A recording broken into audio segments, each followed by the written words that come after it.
welcome to SVG TV's news for Friday, November 4th, 2022. I'm Triska Campbell with the details. St. Vincent and the Grenadines' new Attorney General, Grenville Williams, took his oath of office today at a ceremony held at Government House. Addressing the ceremony, Governor General, Her Excellency Dame Susan Duggan, says Williams has an impeccable record of achievement both in his academic and professional pursuits. I am confident that he will serve the government and people of St. Vincent and the Grenadines well. Congratulations, Mr. Williams.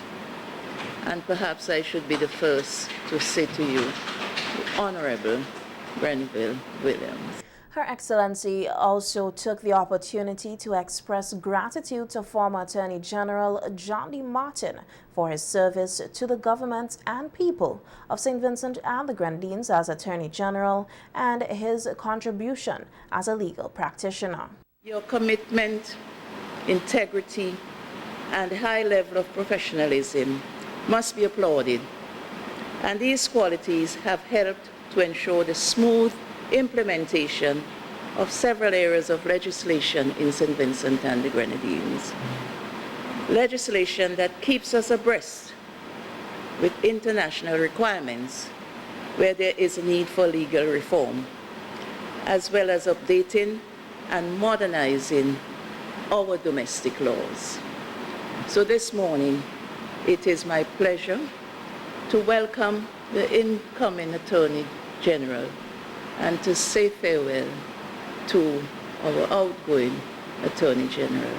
I wish you the very best, both of you, in your future endeavors. Acting Prime Minister Montgomery Daniel told a gathering that today marks another milestone in SVG's development, and he is honored to be given the privilege at such an historic occasion, not only to establish Williams as the government-appointed Attorney General, but also to welcome him as a member of the Cabinet of St. Vincent and the Grenadines.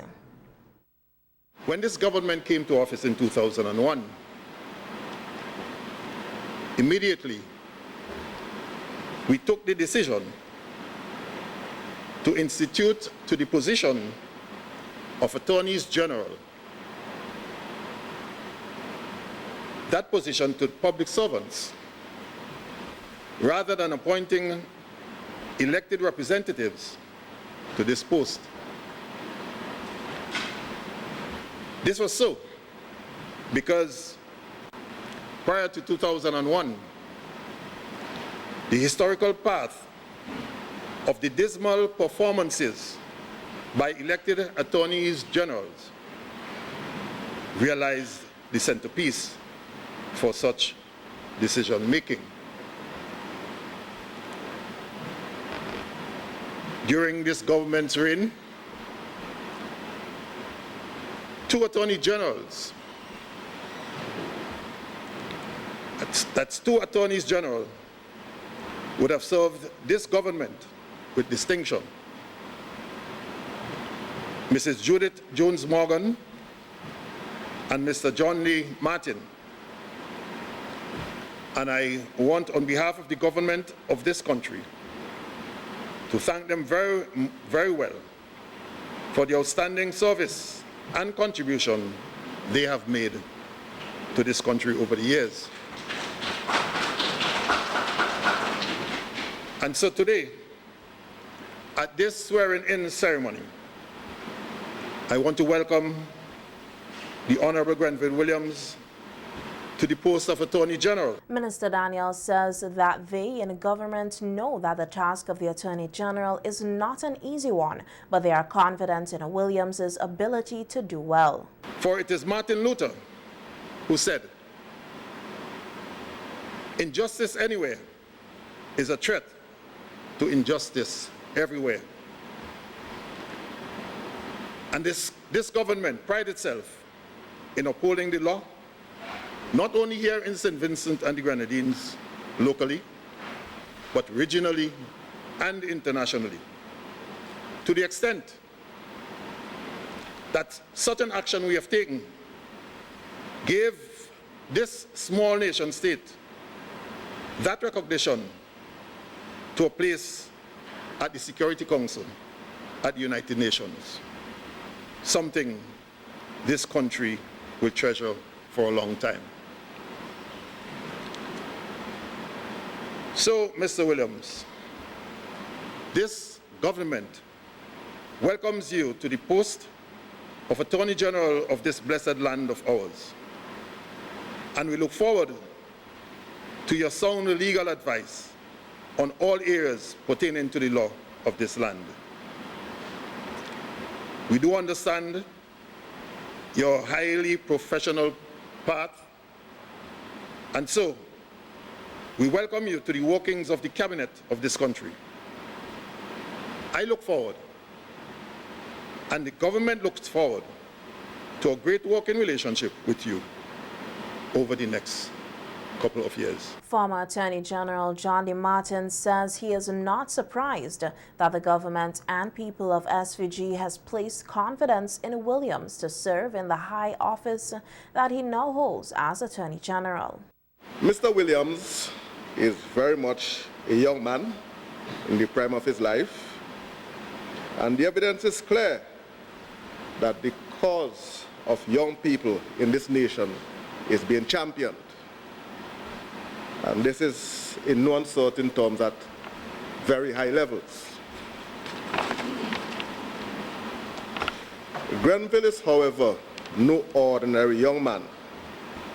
He is a legal scholar at the top of his profession, a proven administrator par excellence in this country and abroad, a master at interpersonal relationships, and an erudite advocate.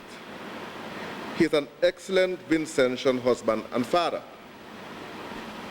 Certainly, Grenville is overqualified, and the nation is guaranteed of excellent service and representation in all spheres of office that he now supervises. On a personal note, I would like to thank the staff at the Attorney General Chambers, the Cabinet, the ministries and departments of the public service, and the government and people of our nation, and all others with whom I was privileged to work with for their support over the past 5 years. It was a wonderful learning and very rewarding experience. I know Grenville will be well supported as he offers his talents, wisdom, and expertise to the wonderful people of this nation. For his part, the new Attorney General says he is honored to serve the government and people of St. Vincent and the Grenadines in such a position. Humbled and honored to answer the call to serve my country, to be the principal legal officer for the government, to serve all Vincentians and a wider regional and international community who will be impacted by the actions and decisions of the Office of the Attorney General and the state machinery. The cardinal responsibility of the Attorney General is to protect, preserve, and uphold the rule of law, to ensure the public has confidence in the rule of law. To build a successful nation, our people must respect the law. Our citizens must feel comfortable that we have clear laws which apply to everyone. And where there is a contravention of the law, there will be access to redress through independent and impartial courts. To uphold the rule of law and advance the administration of justice in St. Vincent and the Grenadines, I intend to work collaboratively and cooperatively as far as reasonably possible with the various arms of government, lawmakers in the administration and those in the opposition as well, statutory agencies, the judiciary and magistracy, the members of the legal fraternity, civic society, and I will not forget the ordinary man and woman, whether they are in the streets of Kittel's, my home village, or in the streets of Kingston, while maintaining independence, objectivity, and sound judgment. Williams says his vision for the team and the Office of the Attorney General is for them to provide pragmatic, solution-oriented advice to the government and people of SVG, assist in shaping policies, advancing a progressive legislative agenda, and where matters are brought against the state, conduct their work in a fair, objective, and professional manner. The University of the West Indies Open Campus SVG hosted its annual Independence Lecture last evening. The Sir K. Dwight Venner Lecture was delivered by Professor Joel Warrican on the topic Independence, Unmasking the Fallacy of Education Rooted in Colonial Traditions. In his presentation, Professor Warrican described education as a powerful weapon that can ward off conditions such as ignorance, prejudice, poverty, and dependence, but also can reproduce the same conditions. He posted that the education in our region today continues to work the colonializers in keeping the people is ignorance and dependence, and one way this is being achieved is through the school curriculum. If you ask any self-respecting educator in this region, he or she will tell you that our school curriculum is outdated and has been for many years. The content is burdensome, with new content being added on a regular basis. But nothing is being removed. That's the problem. It seems that at every turn, there are so-called add-ons, things that are asked to go on to the curriculum, perhaps to address some social ill that is coming to the fore, or to conform to trends in more developed countries. Now, there's nothing inherently wrong with adjusting the content of the curriculum. Indeed, it is recommended, but it becomes burdensome, too burdensome, when the additions are done in an ad hoc manner, often merely appending the new materials to the existing structure. That I call the new wine in old wineskin approach. So that over the years, clinging tenaciously to the curriculum model left by the colonizers, we have added new content areas. We heard of the call, and we are hearing the call for the emphasis on STEM, and that is great. And of late, robotics. This all sounds very exciting. It is indeed exciting, and it is noble, but we still have to ask ourselves, at what price, if nothing is being removed? According to the UWI professor, students are being prepared today for jobs that either no longer exist, will be out of existence by the time they are ready for the world of work, or jobs which are oversaturated. He says the content of the curriculum that is more relevant for the current or anticipated future are merely seen as add-ons. Often for students who are deemed not smart enough to do the real rigorous learning, thus perpetuating the prejudices that alienate large proportions of our future workforce. The ones who may have the potential to produce the non-traditional innovations that could contribute to the improvement of the lives of their families, their communities, and their countries, and to the strengthening of the economies of these small states. In a nutshell, the outdated, overloaded curriculum that we seem to hold dear keeps us in dependence, constantly relying on the outside sources to shore up our economies. But there is more. Part of this illusion of progress in education and through education, linked to the flooding of the curriculum with new content, is the so-called transformation in the approach to instruction.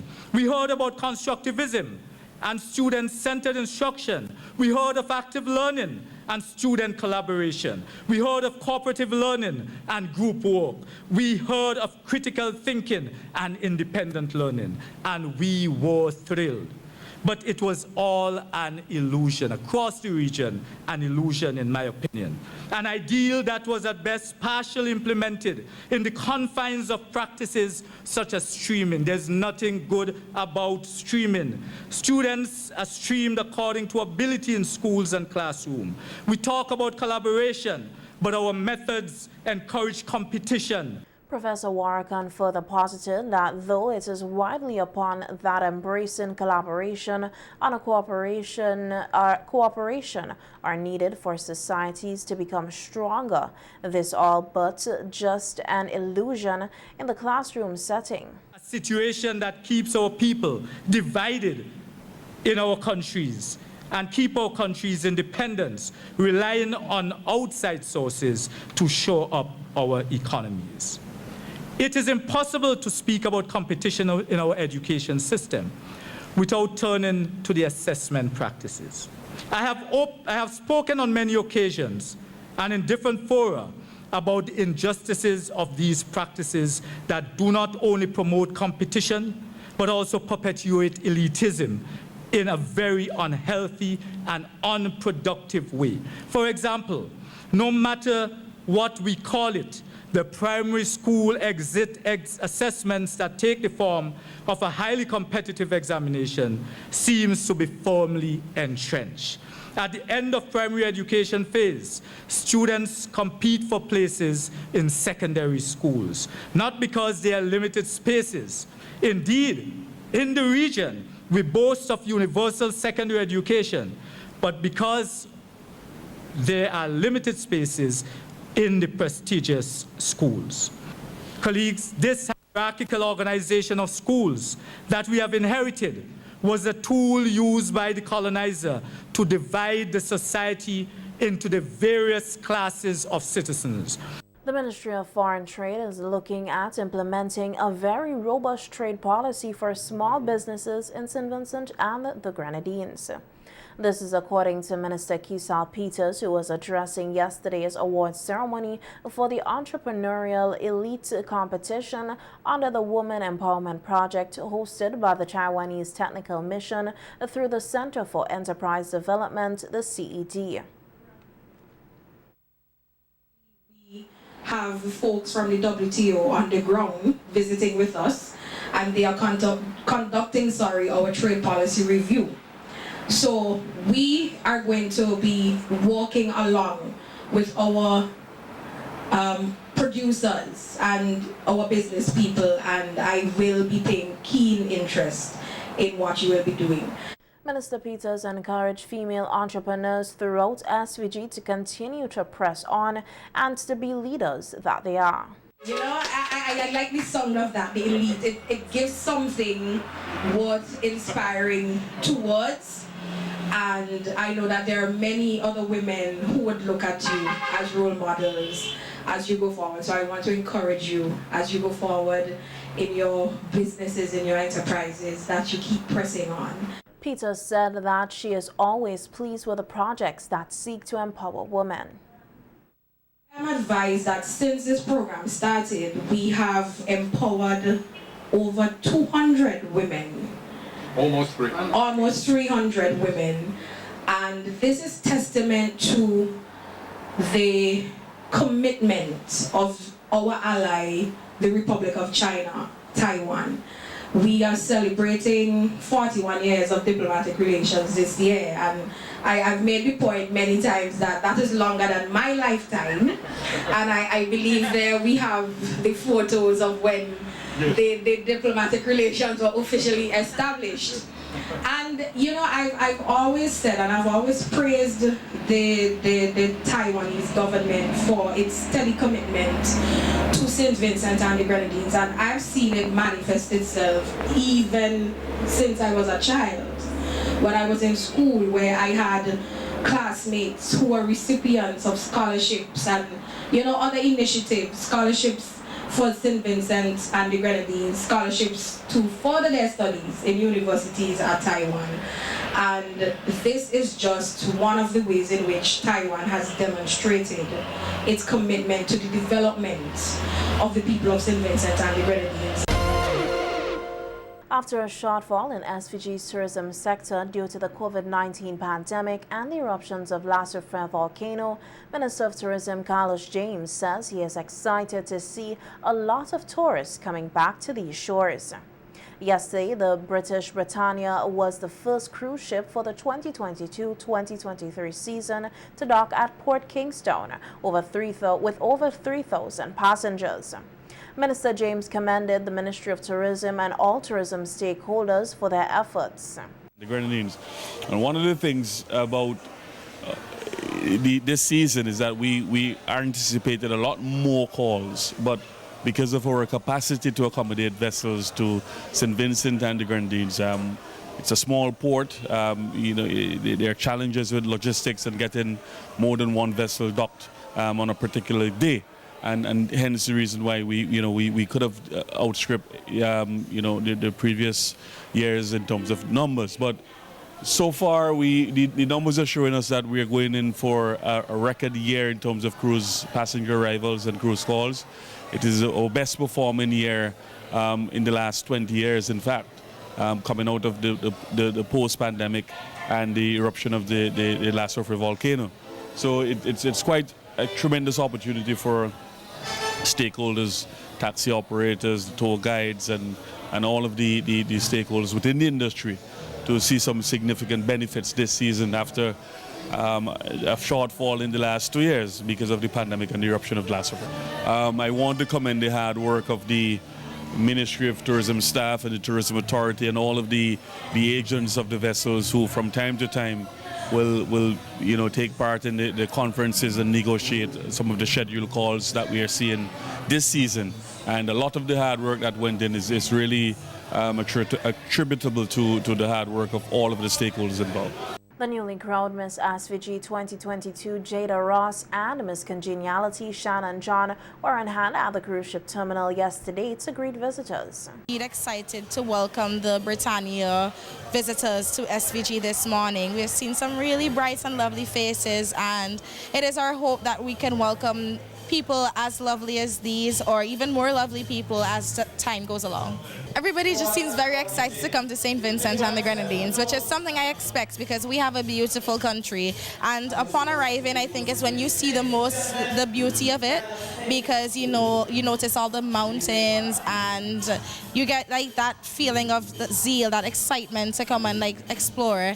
So I feel that that's what everybody is experiencing, and then to come in and see ladies as beautiful as Shannon and I, and the lovely people that comprise of SVG themselves, I think that everybody's just been in a really positive mood thus far, and I hope it remains that way despite the rainy morning that we've been having. It's been lovely. I'm so happy to see some new faces in our town. It's so exciting, and I'm so happy to be here. Of course, it's been a lot of positivity coming in, and they really, really love the colors of our dresses, so I'm really happy and overwhelmed with the reaction that I'm getting from the visitors this morning. Various line ministries and schools across St. Vincent and the Grenadines were judged today for the most creative space that showcased St. Vincent and the Grenadines' culture as part of Tourism Day. The Ministry of Foreign Affairs showcased a breadfruit corner highlighting the national dish of SVG and its importance to the Vincentian culture.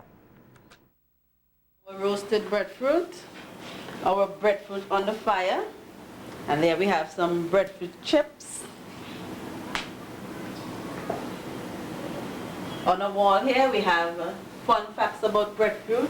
Its uses. Breadfruit can be used like any other vegetable, steamed, boiled, fried, baked, or cooked.